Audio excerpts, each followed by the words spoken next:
¿Qué tal? Como siempre, un gusto saludarle aquí en el canal de televisión del Poder Legislativo Federal por las frecuencias del 45.1 y el 45.2. 45.3, continuemos con Aprende en Casa, apoyando estos esfuerzos educativos, ya lo saben, en el marco de la pandemia por coronavirus COVID-19.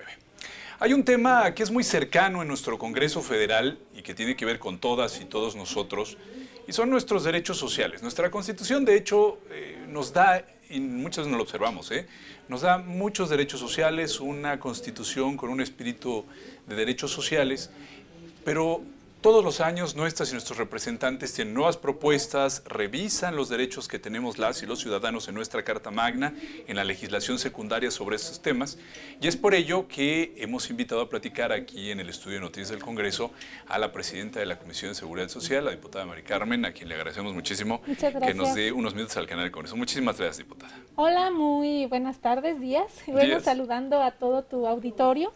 Y pues efectivamente cada año y cada legislatura trae propuestas nuevas que tienen que ver precisamente con los derechos laborales, que tienen que ver con los temas de la seguridad social. Y como todos sabrán, en esta 64 legislatura pues no ha sido la excepción. Nada más que a diferencia de las anteriores ahora, creo que ahora hemos avanzado un poquito más en ir construyendo estos derechos que tienen que ver con la seguridad social y que tienen que ver con los temas laborales. Porque cuando llegamos a la comisión teníamos o encontramos un rezago muy importante de temas que hemos logrado sacar en esta legislatura. Quiero comentarte que no ha sido sencillo, no ha sido tarea fácil generar esa correlación de fuerzas al interior de la comisión, porque recordemos que son comisiones plurales, que están conformadas por todas las fuerzas políticas y que no solamente los temas los tenemos que votar en el seno de la comisión, sino que los tenemos que llevar al pleno. Y el hecho de que los 500 diputados o la mayoría coincida con que son derechos fundamentales de los cuales tenemos que modificar la ley, pues también no ha sido cosa menor. Pero sin embargo hemos tenido avances bien importantes referente a estos temas.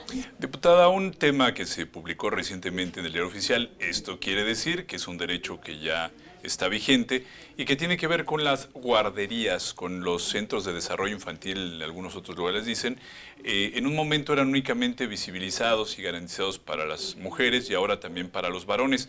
Hay que hacer el énfasis, en el IMSS se aprobó esta reforma. Platícanos un poco cómo fue su trabajo para este logro, pero sobre todo, ¿por qué a los varones y no solo a las mujeres? Bueno, pues fue muy importante ver cómo se fue gestando la aprobación de esta iniciativa, porque empezó primero como una iniciativa, ahora ya una realidad que está plasmada en la ley. Fue muy interesante el debate que construimos en la comisión y que posteriormente se fue al Senado, y que ahora sea una realidad, pues es bien importante porque vamos en este tema de la igualdad de derechos entre hombres y mujeres. Sabíamos que por mucho tiempo, por el rol que jugábamos las mujeres en tiempos anteriores, porque ahorita las cosas poco a poco han ido cambiando, pues estábamos acostumbrados a que el cuidado de los hijos no correspondía al papá siempre, sino solamente a la mujer, es decir, a la mamá. Y solamente este derecho lo tenían en el Instituto Mexicano del Seguro Social, solamente lo tenían las mujeres. Solamente las mujeres podían acceder a las guarderías. Este tema o este dictamen fue muy conocido como guarderías para papás, así, literal, tal cual. Porque ahora en esta igualdad de derechos y obligaciones entre hombres y mujeres, pues también vemos en la sociedad que muchos varones, muchos papás, incluso tienen la custodia de los hijos. Es decir, ya no es un derecho exclusivo solamente de las mujeres, sino que muchos papás se hacen cargo del cuidado de sus hijos. Entonces, además de en esta igualdad de derechos y obligaciones entre hombres y mujeres, también lo estamos conjuntando con una realidad social. Es decir, esta es una de las modificaciones que beneficia directamente al ciudadano o al trabajador en este caso. Entonces, apenas lo aprobó el Senado, nosotros ya lo habíamos aprobado aquí en Cámara de Diputados desde hace aproximadamente un año. Se quedó desafortunadamente mucho tiempo en el Senado, pero me da mucho gusto ver que hace apenas que 1 o 2 semanas lo aprobó el Senado y que ahora es una realidad. Así es. Un tema que también está, bueno, en estos momentos en que estamos grabando esta entrevista, tiene que ver con los niños con cáncer. Ahorita estamos escuchando un debate sobre el presupuesto para los medicamentos con niños con cáncer. Pero a este respecto, ustedes ya tomaron acción. Aprobaron una reforma para que las y los trabajadores puedan pedir licencia laboral para atender a los hijos menores de 16 años con esta enfermedad, diputada. Claro que sí, también fue un tema que estaba en la comisión cuando nosotros llegamos, estaba en la famosa congeladora, como a veces se le denomina. Es una minuta que venía del Senado y que en cuanto nosotros llegamos por el tema tan sensible y la necesidad de ese sector, es que lo retomamos y que logramos que se generara la licencia para papás y mamás de niños con cáncer. Está científicamente comprobado que cuando un menor padece esta enfermedad, el apoyo de mamá o de papá, es decir, el acompañamiento que le dé durante el tratamiento, eleva mucho la posibilidad de que puedan salir bien librados de esta terrible enfermedad. Entonces, en la 64ª legislatura hemos hecho cosas bien bonitas, sensibles, pero también muy importantes y que poco se visibilizan. ¿Por qué? Porque en muchas ocasiones a lo mejor no las comunicamos de manera correcta, porque a lo mejor hay un desconocimiento, pero esto es algo que también ayuda a los trabajadores de manera bien importante, porque antes, si papá o mamá tenían que dar acompañamiento al hijo o hija que padecía esta enfermedad, pues al tiempo de no presentarse al trabajo, pues eran despedidos. Al momento de que eran despedidos se quedaban sin seguridad social y por lo tanto teníamos a niños y adolescentes que se quedaban sin un tratamiento. Ahora eso ya no existe. Sabemos que todavía hay algunos detalles porque nosotros modificamos la norma, pero recordemos que regularmente a cada norma recae una especie de reglamento o cómo va a operar, es decir, cómo la institución lo va a llevar a la práctica. También eso es importante. Es decir, cosas que ya no están en el alcance de los legisladores, pero sí de las instituciones, como bajo qué circunstancias, bajo qué requisitos, siempre y cuando no contravengan ni la Constitución ni la norma que nosotros hemos aprobado. Diputada Mari Carmen, usted es abogada de formación y aprobaron una reforma también ustedes en la Comisión de Seguridad Social que seguramente ha visto desde su óptica como abogada. Cuando una persona derechohabiente se extravía o se pierde, ya no sabemos su paradero, ahí queda un vacío respecto a la pensión y los derechos que tienen sus beneficiarios. ¿Qué fue lo que aprobaron? Seguramente usted estaba sensibilizada por su formación profesional, pero ¿qué fue lo que aprobaron respecto a este tema en esta 64ª legislatura? Pues hay mucho la demanda de que tenemos mucha gente desaparecida, ¿no? Hombres, mujeres, trabajadores, y que esta problemática estaba muy poco vista. Es decir, sabíamos que existía, pero no había legislación que la considerara. Y es entonces en donde nosotros nos tenemos que meter a legislar de acuerdo a la necesidad, no en lo que nosotros consideramos que sea mejor, porque muchas veces la visión del legislador suele ser así. Y por eso a veces las iniciativas la gente no las siente, no las hace suyas, porque no es resolver su necesidad, sino una visión del legislador. En este caso que tú comentas, es un tema muy recurrente y que había sido poco visto o valorado por los legisladores. ¿A qué me refiero? Todos sabemos que cuando trabajamos y cotizamos al IMSS, al ISSSTE, pues estamos generando una especie de fondo de ahorro para nuestra vejez o una pensión. Y que cuando una persona tiene determinado tiempo trabajando y de pronto desaparece, no sabemos las causas, los motivos, pues simplemente ese fondo de ahorro ahí se queda. Ya nadie más lo puede reclamar, porque había un vacío, una laguna legal. Probablemente estaba contemplado en un reglamento al interior de la institución, poco visible, ¿no? Ahora nosotros quisimos elevarlo a ley, y es así como ahora, al determinado tiempo de que la persona desaparece, los familiares pueden presentarse a reclamar su pensión o su fondo de ahorro, siempre y cuando acrediten y cumplan con los requisitos que te marca la norma. Entonces creo que también es otra de las iniciativas que van como que son como muy sentidas, que es una necesidad. Y fíjate que justamente esto es lo que tenemos que estar resolviendo los legisladores, la necesidad de la sociedad, no lo que creemos que se ocupa. Hay que observar la realidad y precisamente están en un tema nada sencillo que es como un jalón de orejas a los estados y municipios. Como bien nos está explicando, a ver, los trabajadores damos una parte para la seguridad social, pero el empleador, que puede ser una empresa o en este caso el Estado, los municipios, los gobiernos locales, tienen que poner otro recurso para complementar los recursos. ¿Qué están observando? ¿Por qué están trabajando este tema, diputada? Platíquenos. Bueno, pues fíjate que esta pregunta que tú me haces es bien importante porque muchas veces el trabajador, cuando cotiza, por ejemplo, al ISSSTE o alguna institución, A veces nos quejamos mucho de las deficiencias que tiene la institución, ¿sí?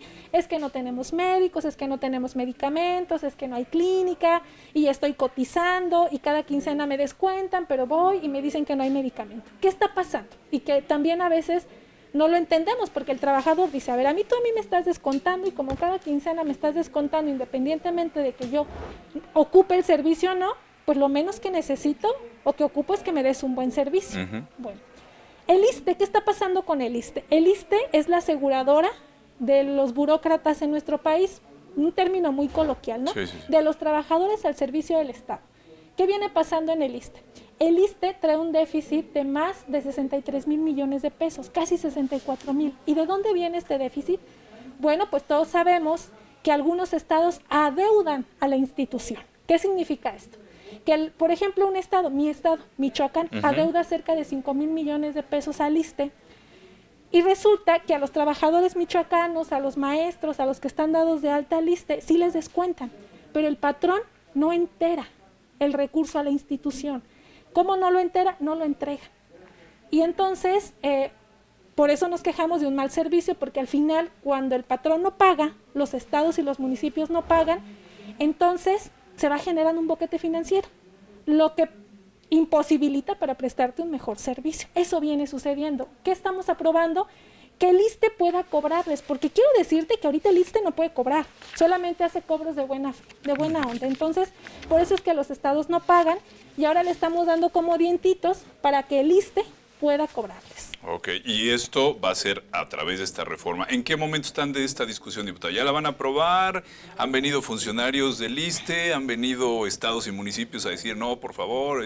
¿Cuál es el estatus? ¿En qué momento van del proceso? Ahorita ya la aprobamos en comisiones, va en Comisiones Unidas con Transparencia y Anticorrupción, porque estamos modificando la ley de responsabilidades, estamos modificando la ley del ISSSTE, ya se aprobó en la Comisión de Seguridad Social, ya viene la opinión de Hacienda que viene en sentido favorable, que significa que es viable la modificación, pero viene la parte más difícil, aprobarla en el Pleno, porque al final cada estado está representado por sus diputadas y sus diputados. Entonces, el debate se va a dar de manera interesante. Lo único que yo digo es que no tienes por qué quedarte un dinero que no es tuyo, es de tus trabajadores, tú págalo. Si traes déficit, resuélvelo de otra manera, porque no es dinero tuyo, es dinero de la clase trabajadora. Finalmente, diputada, el presidente de la República, que según marca nuestra Constitución, puede presentar a su consideración iniciativas de ley, así como las pueden presentar ustedes, los legisladores de los estados y los ciudadanos a través de la iniciativa popular. Bueno, el presidente les ha enviado una propuesta en materia de pensiones, si no mal recuerdo. Ya tiene un rato que la recibieron. ¿Cómo van con eso? ¿Qué es lo que les está proponiendo el presidente que ajusten en la ley al respecto? Bueno, pues es una iniciativa que ha dado mucho de qué hablar, ¿eh? Hay quienes están a favor, hay quienes están en contra. Entiendo que no es propiamente lo que la clase trabajadora en nuestro país necesitaba. Yo lo veo como un gran avance.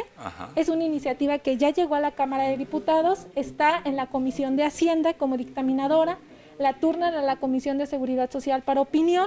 Nosotros consideramos que no solamente tenemos que emitir opinión, sino que tenemos que participar en la elaboración del dictamen, porque es un tema que tiene que ver con la seguridad social, y hemos solicitado el turno. Vamos a ver si los próximos días nos lo otorgan, ojalá que sí, sería una lástima si no podemos participar en el dictamen, y si no es así, pues por lo menos vamos a emitir una opinión muy crítica al respecto. Pero vamos bien. Espero que salga a la brevedad. Yo pensé que iba a salir antes de que terminara el año. Entiendo que el presidente va a mandar otra que tiene que ver con el outsourcing, la eliminación del outsourcing. Y pues bueno, hay temas bien interesantes referente a los trabajadores en México. ¿Tiene que ver con las aportaciones esta propuesta de los empleadores? ¿En qué sentido va la propuesta que están analizando? La de las pensiones, bueno, pues tiene que ver precisamente con que las AFORES disminuyan el porcentaje para que el trabajador pague menos porcentaje a las AFORES por administrar los ahorros y que el trabajador pueda recibir un poco más de pensión. Es un acuerdo que está entre los trabajadores, el gobierno y el patrón, las empresas en nuestro país. Ha sido muy analizada esta propuesta, como te lo comentaba, hay muchos trabajadores que dicen no es lo que yo espero.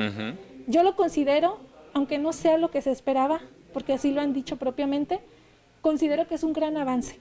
Y en las condiciones en las que se encuentra nuestro país, mucho más. No estamos en las mejores situación, no porque el gobierno así lo quiera, sino porque tenemos un fenómeno a nivel mundial como lo es la pandemia, ¿no? Y una recesión económica. Sin duda un tema complicado. Diputada, muchísimas gracias por darnos estos minutos al canal del Congreso, haber salido un poquito de la sesión, donde va a regresar en un momento más, para darnos esta plática, pero sobre todo que nos informe a las y los ciudadanos, porque todo esto que nos comenta, pues muchas veces no tenemos oportunidad de escucharlo de viva voz, de su trabajo directo, lo que están haciendo para garantizar los derechos de las y los ciudadanos. Muchísimas gracias. Muchas gracias a ustedes y pues un saludo a todos. Lo tratamos de explicar de la manera más fácil. Muchísimas gracias. Nosotros vamos a continuar aquí en el canal de televisión del Poder Legislativo Federal, el canal del Congreso, por las frecuencias del 45.1, del 45.2 y también, por supuesto, usted nos está siguiendo en las llamadas redes sociales, en YouTube, donde estamos poniendo también estas charlas con nuestras y nuestros representantes, pues puede consultar las pláticas que aquí tenemos para informarnos como ciudadanía del trabajo que realizan nuestras y nuestros representantes en la 64ª legislatura. Continúa con nosotros aquí en el canal de televisión del Poder Legislativo Federal, el canal del Congreso, Parlamento abierto a las ciudadanas y a los ciudadanos. Hasta muy pronto.